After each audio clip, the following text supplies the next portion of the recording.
안녕하세요, 여러분. 내성적인 성격과는 거리가 멀긴 하지만 이렇게 얼굴도 모르는 분들을 향해 첫인사를 하려니 쑥스러워지는 마음은 어떻게 해야 할지 모르겠네요. 저는 30대 후반을 향해 열심히 달려가고 있는 여성입니다. 가끔은 참 이런 세월을 붙잡고 싶어지는 순간이 문득문득 찾아오게 되네요. 하지만 지나간 시간을 다시 되돌릴 수 있는 방법이 있는 것이 아니니 앞으로의 미래를 생각하면서 살아야 하는 게 맞겠죠? 저는 그렇게 생각합니다. 제가 과거로 돌아가고 싶어 하지 않는 이유는 바로 지금부터 말씀드릴 사건이 제 인생을 뒤흔드는 사건이었기 때문에 다시 겪고 싶지 않아서 돌아가고 싶지 않다는 것입니다. 세상에 이런 인간들이 소설이나 드라마에만 존재하는 게 아니라 진짜로 실존하는구나 하는 것을 느끼게 되었습니다. 너무나도 처참한 과거라고 생각이 들어서인지 사이다 복수를 하긴 했지만 다시 돌아가라고 하면 절대로 돌아가지 않을 것 같아요. 어떤 이야기인지 막 궁금하시죠? 지금부터 저의 기가 막힌 이야기를 시작해 볼 테니 끝까지 집중을 놓치지 말고 따라와 주시면 감사하겠습니다. 평소에 어른들이 왜 서로 수준에 맞는 집이랑 결혼을 해야 한다고 하는지 절실하게 깨닫게 된 사건이 바로 저의 결혼이었습니다. 어릴 때는 누가 잘 살고 못 살면 어때? 서로 돕고 도우면서 화목하게 살면 되지 하고 생각을 했었거든요. 물론 저희 집이 경제적으로 부유한 집안이었기 때문에 그런 안일한 생각을 하게 되었을지도 모릅니다. 저희 어머니는 독일에서 유학을 하던 시절에 요리를 배우기 위해서 유럽에 오셨던 아버지와 눈이 맞아서 결혼을 하게 되셨습니다. 어머니께서는 성악을 전공하셨고 아버지께서는 요리 공부를 마치고 한국으로 돌아오셨는데 그때 이미 저를 독일에서 낳아 키우고 계셨던 상황이었습니다. 어머니께서는 한국으로 오자마자 성악가로 이름을 날리기 시작하셨고 지금은 대학 교수로 일을 하고 계십니다. 아버지께서는 청담동에 위치하고 있는 유명한 레스토랑을 운영 중이시고요. 이태리 음식을 전문으로 하는 곳인데 값이 워낙 비싸기 때문에 파스타가 먹고 싶다고 아무 때나 찾아갈 수 있는 그런 레스토랑은 아니랍니다. 전부 다 예약제로 운영을 하고 있기도 하고 아버지께서 워낙 프라이빗한 것을 선호하시기에 유명 인사들 사이에서도 맛집으로 소문이 나 있는 그런 비싼 레스토랑입니다. 아무튼 부모님께서 순탄대로를 걸어오시기도 했고 자리를 잘 잡으신 덕분에 저는 어릴 때부터 아주 부유한 가정 환경에서 구김살 없이 자랄 수 있게 되었습니다. 집도 학군이 좋고 비싸다는 청담동에 있었고 동네 아이들도 좋은 대학에 가는 것이 목표였던 터라 공부를 하며 선의의 경쟁에 대해 배우며 자랐습니다. 저는 대학을 꽤 좋은 학교에 입학을 하고 졸업을 했고 틈틈이 준비했던 자격증들 덕분에 취업 준비를 한 지 얼마 지나지 않아 대기업에 취직을 하게 되었습니다. 대기업의 생활이란 참으로 바빴습니다. 야근도 출장도 그렇고 컴퓨터 앞에서 떠나질 못하니까 몸이 점점 망가지기 시작하더라고요.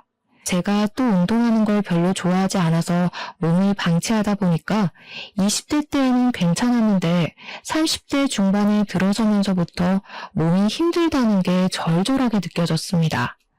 그래서 동네 헬스장을 알아보고 개인 PT를 등록해서 다니기 시작했는데 저의 개인 트레이너였던 남자분과 운동하면서 정이 싹 텄고 연애를 시작하게 되었습니다. 헬스 트레이너이긴 했지만 등록하는 손님이 꽤 많은 헬스장이 아니라서 그런지 매일같이 전단지를 돌리며 홍보를 하는 모습이 좀 힘들어 보이긴 했습니다. 어느 날은 저에게 운동이 좋아서 시작한 일이지만 다른 부가적인 일이 더 많은 것 같아서 힘들다며 다른 일을 알아볼까 하고 진지하게 고민을 하더라고요. 그런데 운동만 줄기차게 했던 사람이라 할 줄 아는 것이 별로 없었고 취업에 뛰어들자니 마땅히 취업을 할 만한 곳이 없었던 것입니다. 그래도 용기를 가지고 입사 지원서를 내고 면접을 보러 다니곤 했지만 결국 취업이 되지 않아서 원점으로 돌아와 헬스 트레이너 일을 계속하게 되었습니다. 엄청나게 우울해하면서 미래에 대한 불안함에 슬퍼하는 남자친구를 제가 옆에서 내내 지켜주고 달래주고 하면서 저의 연애 시간을 보냈습니다. 그렇게 1년이라는 시간을 넘게 만나다가 이렇게 계속 우울해하기만 하면 안 되겠다 싶어서 너무 사랑하는 마음에 제가 든든한 벽이 되어주기로 결심을 했습니다. 저는 남자친구에게 결혼을 하자고 프로포즈를 하게 되었고 남자친구는 제 프로포즈에 깊은 감동을 받았다며 저와의 결혼을 약속하게 되었습니다. 남녀가 바뀐 것 같다는 생각이 드실지 모르겠지만 사실 누가 먼저 프로포즈를 하는 게 무슨 상관이겠습니까? 그때는 그렇게 생각했습니다. 앞서 말씀을 드렸지만 저희 집은 꽤 부유한 집이었지만 사실 남편의 집은 저희 집과는 전혀 다른 사정을 가지고 있었습니다. 남편이 헬스장에서 열심히 벌어온 푼돈을 가지고 시부모와 신우까지 4명의 식구가 방이 2개밖에 없는 빌라에서 살고 있었던 것입니다. 방이 2개밖에 없었기 때문에 시부모가 안방을 사용하고 신우가 작은 방을 사용했으며 남편은 방이 없어서 거실에서 생활을 하고 있었습니다. 남편은 본인만의 공간이 없어서 너무 힘들었다는 말을 자주 했었는데 그 말의 끝은 결혼을 빨리 해서 집을 나가고 싶다는 결혼으로 자리를 잡았습니다. 사실 그 말 자체가 제가 프로포즈를 하게 된 결정적인 계기가 되는 말이기도 했고요. 어릴 때부터 늘 항상 저만의 공간을 가지고 있었던 저로서는 거실에서 생활을 하는 남편이 너무 안쓰럽게 보였고 빨리 공간을 만들어주고 싶었습니다.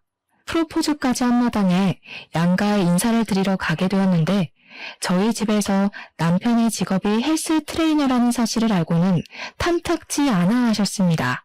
고정적인 수입이 별로 되지 않고 헬스 트레이너에 대한 인식이 별로 좋지 않았기에 저에게 고민을 더 해보라고 말씀을 하셨습니다. 하지만 저는 남편을 너무나도 사랑했고 남편이 힘들어하는 걸 보고 싶지 않았기 때문에 결혼을 몰아붙여 감행하게 되었습니다. 물론 저희 부모님께서도 사람 보는 눈이 있고 연륜이 있었기에 저를 말리신 것이겠지만 아무것도 모르는 제가 그 염려를 무시하게 된 것이었습니다. 그게 정말 큰 실수였다는 것을 머지않은 시간 만에 깨닫게 되었고요. 제가 참 불행했죠. 그 당시에는 양가 상견례를 하는 자리에서 연신 눈물을 훔치며 집에 돈이 없어서 한 푼도 지원을 해줄 수 없다는 시무가 너무나도 안타까웠습니다. 누가 준비를 하던 돈이 있는 사람이 준비를 하면 장땡이라고 생각했던 치기 어린 마음에 시부모에게 제가 알아서 다 하겠다고 호언장담을 했습니다. 저희 부모님은 제가 생각 없이 뱉어낸 말에 무척이나 어이없어 하셨지만 그 자리에서 뭐라고 꾸짖을 수가 없으니 참으시더라고요. 시모는 제 손을 꼭 잡고 부족한 자기 아들을 거둬줘서 고맙다고 잘 지내보자고 몇 번이나 저에게 말씀을 하셨습니다. 시작부터 공이 정방향으로 잘 굴러가는 듯한 느낌을 받아서 너무 행복했습니다.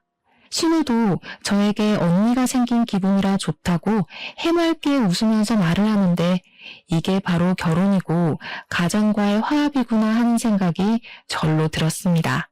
저에게 친언니처럼 생각하고 따르겠다며 애교를 부리는 어린 신우를 보면서 저와 남편은 훈훈한 분위기를 느꼈지만 우리 부모님만 별로 좋아하지 않으셨습니다. 저는 그냥 별 생각 없이 딸을 시집 보내는 게 서운하셔서 저렇게 표현을 하시나 보다 하고 안일하게 생각했습니다. 집으로 돌아오는데 어머니께서 그런 말씀을 하셨습니다. 그 어린 신우도 너무 가식적으로 웃는 것 같은 느낌이 들고 시부모도 빈대근성이 있는 것 같은데 그래도 이 결혼 꼭 해야겠니? 어머니, 이렇게 짧게 만나보고 어떻게 사람의 본성을 다 파악할 수 있겠어요. 엄마가 오해하는 거예요. 저는 어머니의 생각이 너무 깊은 거라 치부했지만 결혼을 준비하면서 어머니가 하신 말씀이 어떤 뜻인지 조금 느낄 수 있게 되었습니다. 남편과 결혼을 준비하면서 당연히 예물을 골라야 했기에 웨딩 반지를 보러 주얼리숍에 갔는데 신우가 따라온 게 아니겠습니까? 와, 언니, 이거 너무 예쁘다. 이 귀걸이 제가 하면 진짜 예쁘겠죠? 와, 이 목걸이까지 세트인가 봐. 언니, 저 이거 하나만 사주시면 안 돼요? 다이아가 딱 박힌 귀걸이를 골라 잡더니 저에게 사달라고 하는 게 아니겠습니까? 거기가 웨딩 전문숍이라서 그런지 가격도 한두 푼 하는 게 아니었습니다. 제가 신우에게 선물로 줄 만한 가격은 절대 아니었고 평소에 끼고 다닐 수 있는 디자인도 전혀 아니었습니다. 애둘러서 거절을 했는데 신우가 이런 거 하나 못 사주냐 하면서 입을 삐죽이더라고요. 아직 나이가 어리니 뭘 몰라서 그런 거구나 하고 넘겼습니다. 집을 보러 다닐 때엔 더 심각하게 신우가 따라붙어서는 집을 둘러보고 있는데 너무 작다며 큰 집으로 이사를 갈 생각은 없냐고 구시렁거리시더라고요. 방이 4개짜리 집이면 우리가 같이 살아도 좋을 것 같은데.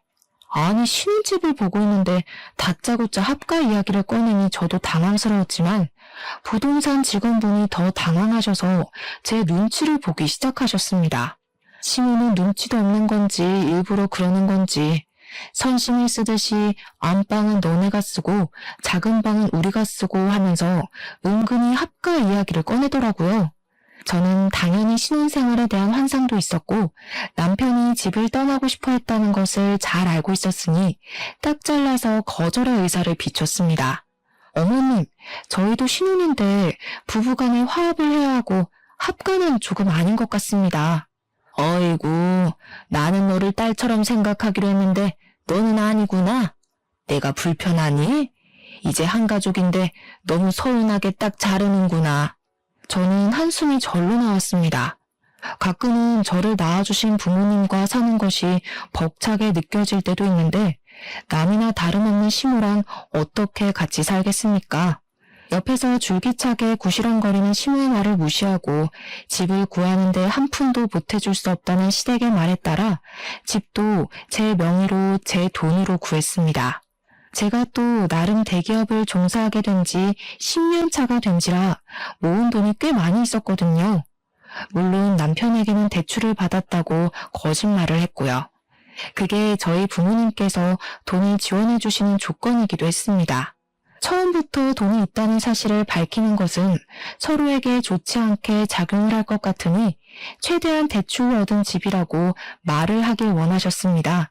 하지만 말과는 다르게 부모님께서는 신혼부부가 어떻게 될지도 모르는 불안한 상황에서 몇 억의 대출은 위험하다고 하시며 돈을 빌려주셨습니다. 남편은 당연히 제가 은행에서 대출을 받은 줄 알고 앞으로 이자를 어떻게 내야 할지에 대해 고민을 하더라고요. 저는 적당히 장단을 맞추며 남편에게 내 명의로 대출을 받아야 하기 때문에 집 명의도 내 명의로 해야 한다고 속이게 되었습니다. 그 이후 혼수를 사러 다닐 때에도 시무랑 신우가 쫓아와서는 우리 집에서 세탁기 건조기 있으면 좋겠다, 공기청정기 좋아 보인다면서 알짱거렸습니다. 그 말이 저에게 사달라고 하는 말인 걸 알면서도 모른 척했는데 남편이 저에게 슬쩍 그러더라고요. 우리 집 세탁기 15년 된 통돌이인데 매번 거기서 옷 꺼내고 하기가 너무 힘들긴 하더라. 드럼 세탁기 하나 놔드리면 우리 엄마가 좋아할 텐데.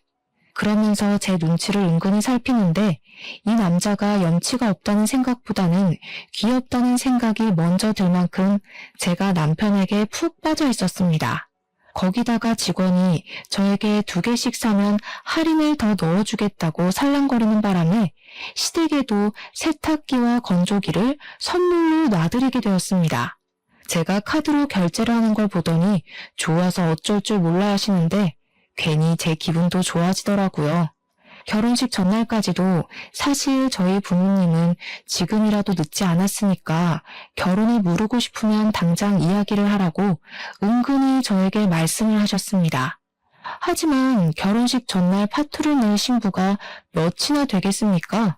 게다가 저는 남편을 진심으로 너무너무 사랑하고 있었기 때문에 결혼식을 하겠다고 했습니다. 신혼집의 혼수까지 제 돈으로 준비했다는 사실을 알게 된 저희 부모님께서는 시댁이 염치가 없어도 너무 없어서 걱정이라며 저를 살짝 질책하셨습니다. 어떻게 만나도 그런 거지 같은 집안을 만나냐는 식으로 말씀을 하시는데 솔직히 저도 발끈하긴 했죠.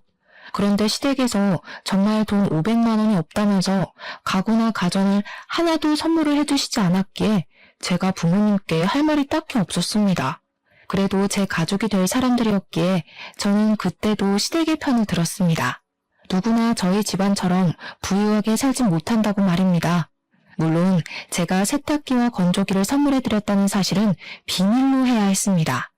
아, 제가 딱 한 가지 시부모님께 난감했던 적이 있었는데 저희가 신혼여행을 하와이로 가기로 결정을 내렸거든요.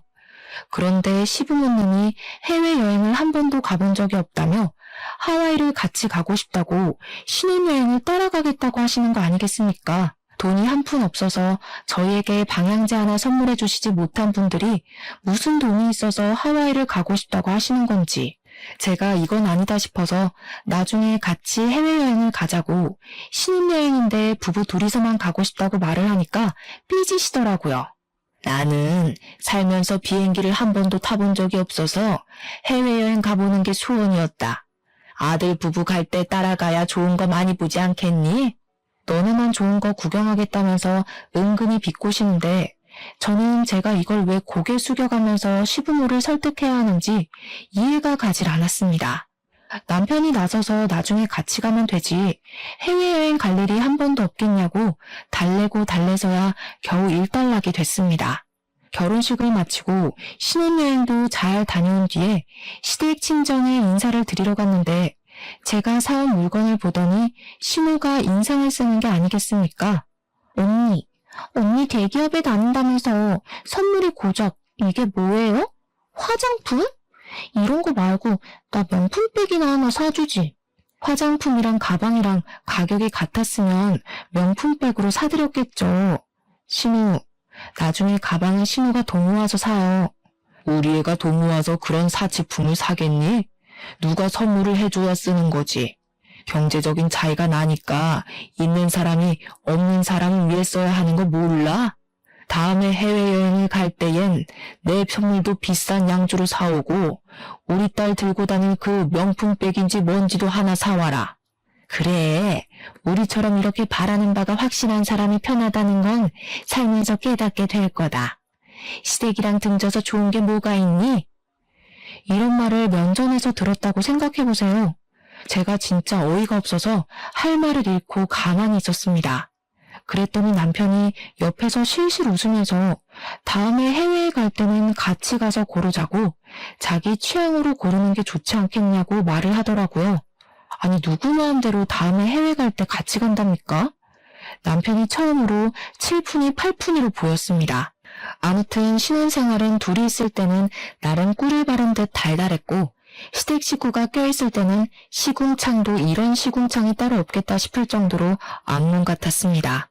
시댁 식구들의 염치가 남에게 다 져버린 수준인지 만나기만 하면 저한테 이거 해달라 저거 해달라 하면서 요구하기 바쁘셨거든요. 세탁기와 건조기를 사드렸던 게 실수였을까요? 그걸로 만족하지 못한 시부모님은 그 좁은 집에 이것저것 많은 가전을 새로 들이기 원하셨습니다.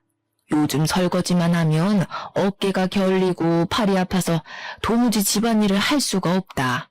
요즘 보니까 그 식기세척기? 그게 사람 손보다 낫다고 하던데. 어머님, 저희 집에도 식기세척기 없어요. 그래? 그럼 우리 집에도 하나 놓고 엄마 아빠 집에도 하나 놓고 2개 살까? 우리 엄마도 주방일 베테랑인데 그거 하나 있으면 좋다고 하잖아. 제가 진심이냐는 얼굴로 남편을 싸늘하게 바라보니까 눈치 없는 우리 남편은 헤헤 웃으면서 뭐가 문제냐는 식으로 저를 바라보더라고요. 정말 이럴 때 보면 머릿속에 뭐가 들었는지 궁금할 정도로 좋게 말하면 천진난만, 나쁘게 말하면 대가리가 텅텅 비어있는 놈 같았습니다.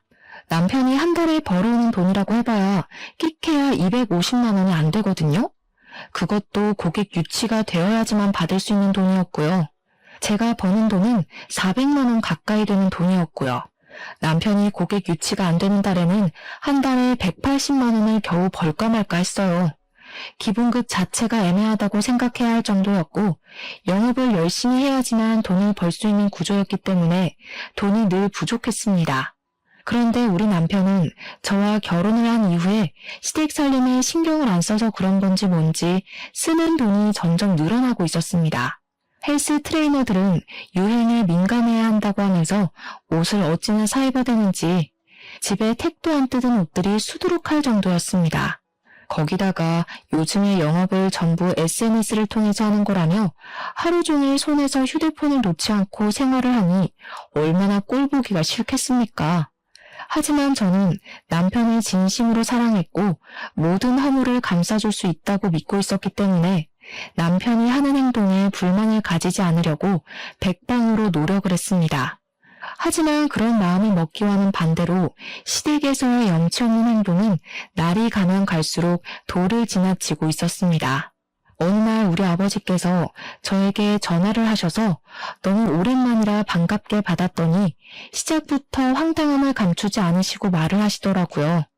아버지께서 평소 통화할 때 그런 식으로 전화를 받자마자 이야기하시는 경우가 거의 없기에 저는 무슨 일이냐고 바로 여쭈어 보았습니다.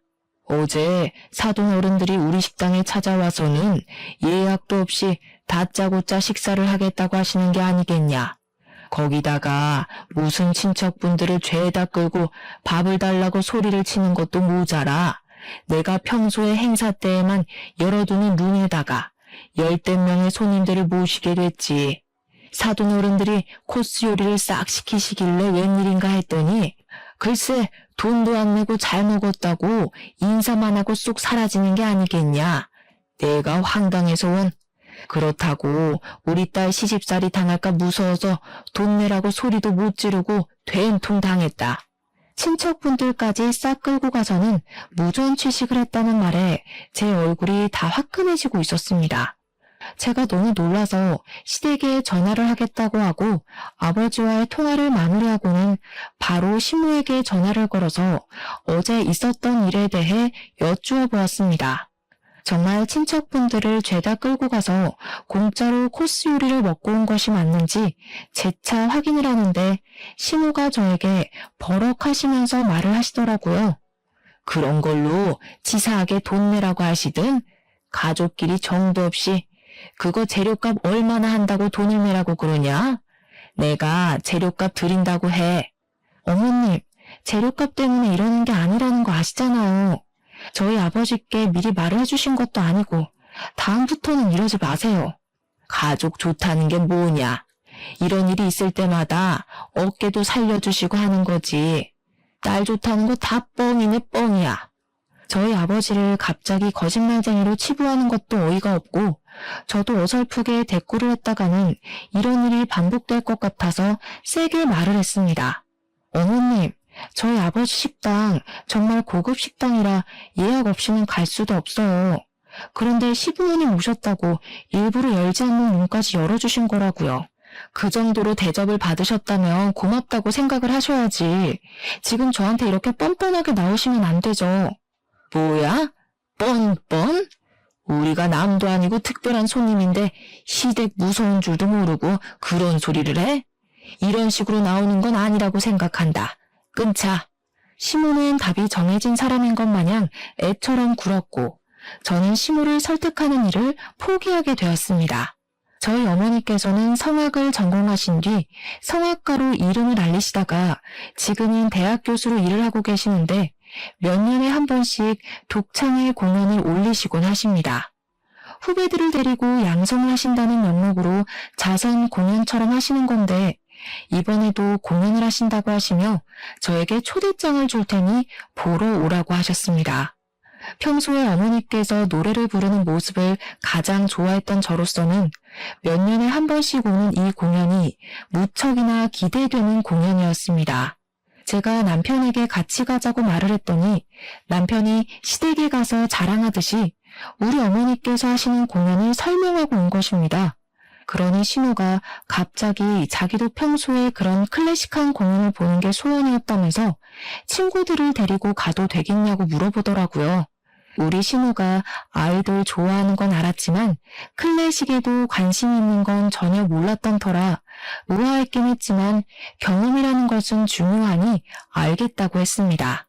티켓은 제가 구해다 주겠다고 말을 하고 몇 명이나 갈 것이냐고 물어보니까 대충 5명 정도 갈 것 같다고 5장을 달라고 하더라고요. 신우에게 티켓을 전달해주고 저도 설레는 마음으로 남편이랑 같이 보러 갔는데 진짜 티켓 준 걸 뼈저리게 후회하게 되었습니다. 제가 일부러 좌석도 좋은 좌석으로 어머니께 부탁을 드려서 받아낸 티켓이었는데 신우 친구들이 전부 하나같이 문제가 있더라고요. 그냥 SNS에 이런 공연도 즐긴다 하는 걸 자랑하려고 간 것이었는지 한 명은 공연 중간에 전화를 받지 않나, 플래시까지 터뜨리며 사진을 찍지를 않나, 또 한 명은 코를 골면서 자는 바람에 조용한 공연 분위기에 드르렁 드르렁 하는 소리가 울려 퍼지더라고요. 자기들까지 내내 웃고 떠들고 공연장에서 하면 안 되는 행동만 골라서 해야 되는데 저희 어머니께서 주신 티켓이니까 어머니도 그 자리에 누가 앉았는지 대충은 알 수 있잖아요. 제가 너무 쪽팔리는 마음에 신우한테 계속 눈치도 주고 신우 쪽을 바라보면서 불타는 눈빛을 보냈는데도 눈치가 없는 건지 일부러 그러는 건지 모른 척을 하더라고요. 제가 결국에는 공연이 끝나자마자 신우를 찾아가서 이게 무슨 짓이냐고 불같이 화를 냈습니다. 신우 친구들까지 싹 잡아다가 잔소리를 했어요. 공연 기본 매너 같은 것도 몰라요? 누가 공연 중간에 사진을 찍고 전화를 받고 떠들어요. 이런 건 기본 에티켓이잖아요. 친구들 앞에서 망신을 당했다는 기분이라도 들었던 건지 신우가 갑자기 얼굴이 새빨갛게 달아올라서 저에게 큰 소리를 치더라고요. 언니는 돈이 많아서 이런 공연을 자주 가서 그런가 본데 저는 처음 오는 거니까 당연히 모를 수도 있지 않아요? 뭐가 그렇게 당당해요? 영화관도 안 가봤어요, 신우는? 여기가 무슨 아이돌 콘서트도 아니고 그런 행동을 하면 안 되는 건 다들 눈치껏 알아요. 지금 저한테 눈치까지 없다고 하시는 거예요? 돈 많은 사람들이나 고급스럽게 즐길 줄 아는 거다. 이런 말씀? 제가 그렇게 비약한 적은 없는데 신우 자격지심이 너무 센 거 아니에요? 언니, 말이면 단 줄 알아요? 지금 제 친구들 앞에서 제 인성까지 깎아내리는 건 너무한 것 같네요. 어떻게 제 친구들 앞에서 이런 쪽팔림을 줘요? 언니 평소에 나를 가족이라고 생각 안 하는구나? 내가 뭐 언니한테 잘못한 거 있어요? 어떻게 이런 자리에서 그런 말을 아무렇지 않게 해요? 싸울 것 같아. 저는 정말 너무나도 당황스러워서 기가 막히더라고요. 누가 보면 제가 괜한 트집을 잡아서 신우를 골탕 먹이고 쪽팔림을 주기 위해 한 행동인 줄 알겠어요. 저는 신우에게 영화관을 운운하면서 알아듣게 설명했다고 생각했는데 신우 눈에는 제가 그냥 신우를 마음에 안 들어해서 이런 소리를 한 것이라 느꼈나 보더라고요. 도대체 제가 왜 신우한테 일부러 이런 소리를 하겠습니까? 하지만 알아듣게 말을 해도 이미 색안경을 끼고 바라보는 신우 때문에 대화가 되질 않았습니다. 신우가 오히려 방방 뛰면서 저를 나쁜 면으로 몰고 가는데 제가 속이 답답해서 미치겠더라고요. 남편도 옆에서 저한테 친구들이랑 다 있는 자리에서 말을 너무 심하게 한 것 같다면서 신우 편을 드는데 이런 남자를 뭘 믿고 결혼했나 싶었습니다. 이걸로 끝이 난다면 서운하고 섭섭하겠죠? 제가 결혼을 하고 나서 차를 한 대 뽑았는데 물론 남편이랑 같이 나눠 타려는 목적으로 구매한 건 맞습니다. 그런데 남편이랑 둘이 타기에도 바빠 죽겠는 시점에 시부가 자꾸 제 차를 빌려달라고 조르는 게 아니겠습니까? 나도 이렇게 비싸고 좋은 차 몰고 다니는 게 소원이었는데 차를 한 번만 빌려주라. 내가 친구들 만나러 가는데 며느리 잘 둔 덕 좀 봤다고 하게 말이야. 몇 번이나 남편을 통해서도 저에게도 직접 조르셨기 때문에 주말에 친구분들 만나러 가실 때 한번 차를 몰고 나가보시라고 빌려드렸습니다. 시부도 자랑을 하고 싶은 마음이 있을 거고 거기다가 며느리를 잘 둔 덕이라는 말에 제가 혹해서 실수를 저지르고 말았던 겁니다. 꽤 비싼 외제차이긴 했지만 시부가 운전 경력이 저보다 훨씬 오래됐으니까 별 걱정을 하지 않고 빌려드렸다 이 말입니다. 그런데 밤 11시가 넘은 시각에 갑자기 경찰서에서 저에게 전화가 온 것이 아니겠습니까? 무슨 일인가 싶어 놀래서 경찰서로 남편과 달려가니 시부가 앉아있더라고요. 그런데 얼굴이 벌겋게 달아오른 게 누가 봐도 술에 취한 사람 같은 것 아니겠습니까? 제 예상은 현실이 되었습니다. 시부가 음주운전에 걸린 것입니다. 계속해서 음주운전 아니라는 말만 하면서 음주 측정을 거부하고 버텼대요. 그래서 인근 병원에서 피검사까지 진행을 하고 경찰서에 끌려온 거랍니다. 글쎄. 그 말이 끝나기 무섭게 시부가 앞으로 고꾸라져서 코를 드르렁거리면서 자기 시작하는데 진짜 너무 화가 나더라고요. 정신 나간 거 아니냐고요. 도대체 남의 차를 끌고 음주운전이라니. 음주운전은 예비 살인자나 다름없는 행동 아닙니까? 만약 누가 어떻게 사고라도 당했으면 어쩌려고 그런 짓을 하는 건지 너무 화가 나니까 잠든 시부에게 욕을 퍼붓고 있더라고요, 제가. 경찰서 유치장 바닥에 누워서 담요 하나 걸치고 잠을 자고 있는데 세상에 미친놈이 이런 미친놈이 따로 없구나 하는 생각이 들었습니다. 저는 경찰서에서 몇 번이나 쪽팔림을 감수하고 사죄를 드렸고 제 차를 가져가겠다고 하니까 경찰이 무표정하게 말을 하더라고요. 그 차 사고 났어요. 차선 변경 무리하게 하다가 옆 차들이 받고 가드레일 받고 이거 수리비도 꽤 나오겠던데. 아무튼 차가 굴러갈 수 있는 상황이 아니라서 레카가 와서 끌고 갔으니까 저기 공업사 가서 확인해 보세요. 진짜 그 순간 저도 모르게 육성으로 연병이라는 말이 절로 나오더라고요. 제가 인상 팍팍 쓰면서 욕을 하자마자 남편이 옆에서 움찔거리는데 그 모습까지도 너무 찌질하게 보였습니다. 술에서 조금 깬 것인지 잠에서 깬 시부가 춥다면서 옷 좀 가지고 오라고 하는데 한숨이 절로 나오는 상황이었습니다. 면허 취소는 당연한 거고 벌금도 당연한 거고 사고 차량 수리비에 부서진 가드레일 비용까지 청구하겠다는 상황에서 시부가 술이 좀 깼는지 저를 보고 당당하게 말을 하더라고요. 며느리 네가 용돈을 조금 쥐어주고 그랬으면 내가 대리운전을 불렀겠지. 돈도 없는데 그럼 음주운전 해야지 어떡하냐. 이게 네 탓이지 내 탓이냐? 그랬으면 저나 남편에게 전화를 하셨어야죠. 아버님은 예비살인자나 다름없어요. 하늘 같은 시아비한테 뭐가 어쩌고 어째? 예비살인자? 네가 용돈을 안 줘서 이렇게 된 거라고. 사고 처리 난 한 푼도 못 해준다. 먹고 죽을 돈도 없어.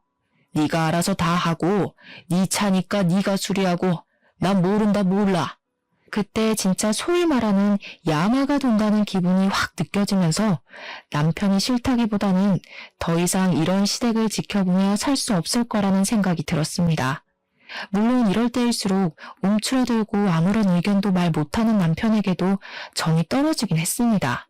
항상 시댁 편에 서서 저에게 이거 해달라 저거 해달라 요구를 하기만 했지 정작 이런 상황에서 지 부모한테 한 소리도 못하는 남편이 너무 찌질하게 보였어요. 그런데 여기서 뒤통수를 제대로 맞는 말을 남편이 하더라고요. 안 그래도 우리 엄마도 그렇고 우리 동생도 그렇고 용돈을 좀 달라고 하던데 어차피 자기가 돈 벌고 대출금 갚는 거야 자기 알아서 잘하고 있으니까 내가 번 돈은 우리 집 용돈으로 드리는 거 어떨까 싶긴 했거든. 자기네 집은 부자니까 장인어른 장모님이 알아서 잘 노후 준비하시면서 사시잖아. 우리 집은 또 그게 아니라서 지금 상황에서 그게 할 말이라고 생각해? 뭐 언젠가는 할 말이니까. 그리고 우리 집이 너무 낡아서 이사도 좀 갔으면 좋겠는데 자기 대기업 다니니까 대출이 잘 나오잖아. 혹시 추가 대출 같은 게 좀 되나? 그러면 자기 돈으로 이사도 갔으면 좋겠는데 이게 진짜 말이라고 다인 줄 아나. 그 대출금은 누가 갚고 또 나 혼자 뼈 빠지게 일하라는 말이야? 왜 자기 혼자 일한다고 생각해? 우리가 함께 열심히 일하면 되지. 자기는 말을 또 서운하게 한다. 당연하게 저에게 돈을 내놓으라는 식으로 말을 하는데 그 순간 이 결혼은 실패한 결혼이라는 생각이 제 머릿속을 지배했습니다. 이대로 가다가는 영영 시댁의 노예로 살게 될 것이 자명했기에 저는 부모님의 마음을 10분 이해할 수 있었고 동시에 이혼을 하겠다는 결심을 하게 되었습니다. 염치도 없고 눈치도 없는 남편. 저만 보면 돈 외쳐대는 시댁까지 이대로 살면 안 되겠다 싶어서 저희 부모님께 이혼을 하겠다고 죄송하다고 말을 했습니다. 처음에는 저희 부모님께서도 한숨을 쉬시며 잔소리를 하려고 하시다가 제 의견을 지지해 주시겠다고 하시며 변호사를 선임해 주냐고 물어보시더라고요. 제가 곱게 이혼을 해주면 제 속만 골물 게 분명했기에 저는 그동안 당한 것들을 모두 깔끔하게 복수로 되돌려주기로 마음을 먹었습니다. 저는 제일 먼저 한 행동이 차량 수리비부터 시작해서 상대방 병원비의 보상금 벌금까지 싹 다 종합해서 시댁에 청구를 했습니다. 운전은 제가 한 것이 아니었고 일일 보험이라는 것을 가입해 두었기 때문에 법적으로 제가 물어내지 않아도 된다는 것을 변호사를 통해 확인을 받았습니다. 변호사와 상황을 전부 정리했고 시댁에 보상 청구 소송을 진행하는 것으로 결론을 내렸습니다. 하지만 이건 당연하게 해야 할 일인 거지 복수가 아니지 않겠습니까? 저는 시댁의 거지 근성을 이용해서 통쾌한 복수를 해주기로 계획을 짰습니다. 제가 소송을 걸었다는 사실을 모르는 시댁 식구들에게 여행을 보내주겠다고 말을 했습니다. 해외여행을 보내주는 거냐며 면세점 쇼핑이라도 해야겠다고 신우가 엄청 신이 나서 말을 하는데 제가 정신 나갔다고 복수에 그 큰 돈을 쓰겠습니까? 제가 일이 바빠서 이번에는 같이 갈 수 없으니 국내 여행을 다녀오라고 기차표도 다 끊어놨다고 말을 했습니다. KTX를 타고 부산이라도 다녀오라며 최고급 호텔도 잡아놓겠다고 시댁 식구들을 꼬셨고 그게 어디냐면서 다들 신나서 준비를 하더라고요. 해외를 보내주지 않는다고 신우의 입이 뾰루통하게 나왔지만 제가 최고급 호텔 이야기를 꺼내니까 입을 쏙 집어넣더라고요. 그렇게 무궁화호 기차를 끊어놓고는 사실은 KTX를 끊어놓은 척 티켓을 위조해서 시댁 식구들에게 보냈습니다. 제가 숙소도 최고급 호텔을 잡았을 리가 없잖아요. 인터넷에 수소문을 해서 알아본 여인숙 같은 침대도 없는 그런 숙소를 예약했습니다. 마치 고급져 보이는 호텔인 것 마냥 숙소 내역도 포토샵을 통해서 수정을 해서 5성급인 척 꾸며서 보냈습니다. 무궁화호를 타면 기차만 5시간 이상을 타야 하는 거 아시죠? 그래서 시댁 식구들이 서울역에 가서 KTX를 타고 가는 줄 알고 신나 있을 동안 저는 용달을 불렀습니다. 우리 집에 있는 남편의 짐을 모조리 다 빼서 시댁에다가 옮겨놓고 시댁을 찾아가서 제가 사준 세탁기와 건조를 중고 매장에 냅다 팔아버렸습니다. 솔직히 치사하다고 생각하실지 모르겠지만 제가 내 돈으로 사준 물건이니까 소유권도 당연히 저한테 있다고 생각했습니다. 그 집에 제 돈으로 산 물건이 하나도 없길 바랬거든요. 제가 신우에게 선물해준 화장품까지 하나하나 다 챙겨서 제 돈으로 산 물건을 버리거나 제가 챙겨오거나 중고 거래로 팔았습니다. 저는 바로 부동산에 들러서 집도 내놓고 제 짐까지 싹 빼서 친정으로 옮겼습니다. 그런 일을 벌이는 사이에 시댁에서는 KTX 티켓이 아니라면서 무궁화호 티켓이라고 난리가 난 것이 아니겠습니까? 어떻게 예약을 했길래 티켓이 이렇게 실수가 날 수 있냐고 저를 질책하길래 저는 시댁 식구들을 가만히솔로 꼬셨습니다. 제가 티켓을 잘못 봤나 봐요. 이상하네, KTX였는데. 그래도 숙소는 딱 우리 시댁 식구들에 맞춰서 준비했으니까 즐겨주세요. 제가 짐 정리를 미리미리 해놔서 그런지 시댁 식구들이 여인숙 주소 앞에 도착했을 때 어느 정도 짐 정리가 다 된 상태였습니다. 당연히 최고급 호텔만 생각하고 여인숙 주소 앞에 선 시댁 식구들은 숙소의 상태를 보고 저에게 화가 머리끝까지 나서 전화를 했더라고요. 숙소 5성급 호텔이라고 안 했어? 우리 식구들을 위해 준비했다며. 맞아. 당신네들한테는 딱 그 숙소가 최고 아니야? 잘 어울려. 거지 근성에 딱 맞춰서 구한 건데. 뭐? 거지 근성? 너 지금 말 다 했어? 정신 나간 거야? 정신 안 나갔는데? 지금 나 완전 제정신이야. 그리고 너무 안성맞춤 아니야? 언니, 이게 무슨 짓이야 진짜. 나 친구들한테 5성급 호텔 간다고 자랑 다 해놨는데 어떻게 책임질 거야? 지금 시댁 식구들을 무시하는 게야? 시집살이 제대로 한번 시켜줘. 지금이라도 5성급으로 바꿔놓으면 우리가 해프닝이라고 생각하고 웃어 넘기마. 저는 쉴 새 없이 떠드는 그들의 입을 제대로 막아주겠다고 결심했습니다. 내 차 수리비 1,200만 원, 상대방 차 수리비 800만 원, 음주운전 벌금 1,000만 원, 거기다가 내 정신적 피해 보상비에 차량 렌트비, 가드레일 수리비, 제가 하나하나 다 받아낼 테니 앞으로 소송 준비 잘 하시고요. 제가 선물해드린 가전들과 생필품들은 제가 다시 가져가도록 할게요. 그래도 그건 제가 처음에 좋은 마음으로 선물을 해드린 거니까 새 것 값으로 받지 않는 걸 고맙게 생각하세요. 아, 그리고 여보, 우리 집 부동산에 내놨어. 짐은 다 시댁으로 돌려놨고. 그리고 내 카드 그거 정지시켜서 안 긁힐 거야. 돈은 좀 넉넉하게 들고 부산으로 갔길 바래.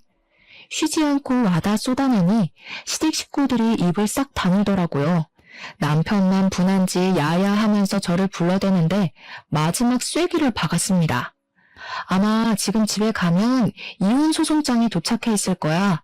꼼꼼하게 읽고 위자료 준비 잘해. 그러고는 통쾌한 마음에 팔짝팔짝 뛰면서 전화를 차단해버렸습니다. 그 이후에 서울에 돌아오려고 기차표를 끊는 건지 뭔지 카드 알림이 엄청나게 도착하더라고요. 근데 제가 카드를 정지시켜버렸잖아요. 결제 실패 메시지가 몇 개가 오던지 어이가 없어서 정지해놨다고 말을 했는데도 멍청한 짓을 반복하더라고요. 아무튼 그날 저녁 늦은 시간에 어떻게 서울까지 오긴 왔는지 친정집으로 시댁 식구들이 전부 다 찾아왔더라고요. 사돈댁은 자식 교육을 어떻게 시켰길래 이혼이 애들 장난입니까? 예? 시댁이 우습답니까? 이건 뭐 인성교육이 아주. 아줌마, 지금 말 다 하셨어요? 남의 부모한테 자식 교육 운운하기 전에 먼저 자기 자신을 돌아보세요. 자기들은 아주 거지근성으로 키워놓고 누가 누구 보고? 자식 교육, 인성 교육이라는 말에 우리 어머니께서 화가 잔뜩 나셨는지 정말 저는 태어나서 우리 어머니께서 욕을 하시는 걸 들어본 적이 없거든요. 진짜 교양이 넘치시는 분이라 손찌검도 안 하시는 분인데 우리 어머니께서 시모의 머리채를 확 잡아뜯는 게 아니겠습니까? 저랑 아버지랑 진짜 둘 다 너무 놀라서 말리지도 못했어요.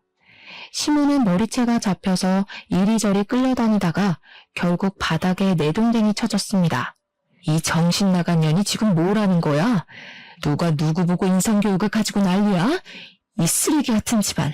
지금 내 머리카락 다 뜯어놓은 거 후회할 거야. 고소를 할 거야. 너네 다 콩밥 먹일 거야. 그러든지 말든지. 주거 침입으로 신고하기 전에 당장 우리 집에서 나가지 못해?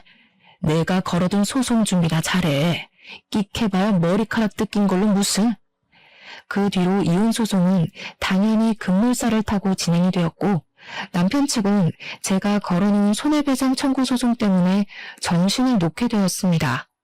저의 회사며 집이며 찾아와서는 집 팔아봐야 벌금 내고 뭐하고 하면 돈 한 푼 안 남는다고 한 번만 봐달라고 온 가족이 울면서 사정사정을 하더라고요. 저는 그런 그들을 내려다보며 비웃어줬습니다. 우리 집 팔면 정말 오갈 곳도 없어. 우리 아빠 가게에서 밥 처먹고 간 친척들은 어디 갔대? 어떻게 그 사람들한테 신세를 줘. 제발 한 번만 봐주라. 너네 집 잘 살잖아. 이거 푼돈이잖아. 세상에 몇 천만 원이 푼돈인 사람이 어디 있니? 이런 한 장까지도 악착같이 받아낼 테니 그런 줄 알아. 멀어지는 제 뒤에서 울고불고 소리를 질러대는데 아주 속이 시원했습니다. 그 뒤로 유능한 우리 변호사님 덕분에 이혼 소송은 완벽하게 나무로 갈라지는 걸로 마무리됐고 손해배상에 대한 소송은 아직 진행 중에 있습니다. 조만간 결과가 나올 거라고 예상하고 있는데 도대체 얼마나 더 거짓골이 될지 궁금해 죽겠습니다. 제가 손해배상 청구를 신청한 금액이 어마어마하다 보니 시댁에서는 집까지 팔았다고 지금은 오갈 곳이 없어서 폐지를 주어야 한다고 하더라고요. 하루 벌어 하루 먹고 사는 처지가 되고 나니 저에게 찾아와 적당히 합의를 해줄 수 없냐고 물어보는데 제가 그들의 처지를 불쌍하게 생각할 필요가 있을 리 없죠. 울고불고 비는 꼴이 얼마나 우습고 초라하던지. 제 발밑에서 벌벌 기는 그 사람들의 앞에 살포시 5만 원짜리 한 장 던져줬습니다. 그 돈으로 라면이라도 사 먹으라고 하니 부들부들 떨면서도 그 돈을 소중하게 챙겨가는데 웃음이 터져서 혼이 났습니다. 공짜 좋아하고 남의 돈을 자기 돈처럼 물 쓰듯이 쓰던 멍청한 인간들이 결국에는 이런 결말을 맞이하게 됐다는 게 통쾌할 따름이랍니다. 여러분, 인생사는 세옹지마라고 말을 하잖아요. 저에게 딱 어울리는 말이 아닐까요? 기쁘고 행복한 시간이 있다면 힘든 일이 그만큼 따를 수도 있다는 말이죠. 하지만 저는 그 모든 것을 극복해내고 지금은 제 스스로를 돌보며 저만의 자유, 저만의 시간에 집중하고 지내고 있습니다. 그 거지 같은 인간들과는 완벽하게 갈라지고 제 인생을 새 출발하게 되었으니 제 인생의 그 어떤 날들보다 행복하고 기쁘게 지내고 있는 중이랍니다. 제 이야기는 여기서 마무리가 되지만 모든 재판이 끝나고 좋은 소식이 나오는 그때 여러분들을 다시 찾아와 이야기를 전해드릴게요. 그때까지 제 이야기를 들어주신 여러분께서도 행복한 시간 보내고 계셨으면 좋겠습니다. 다가올 여름 무탈하게 보내세요. 감사합니다.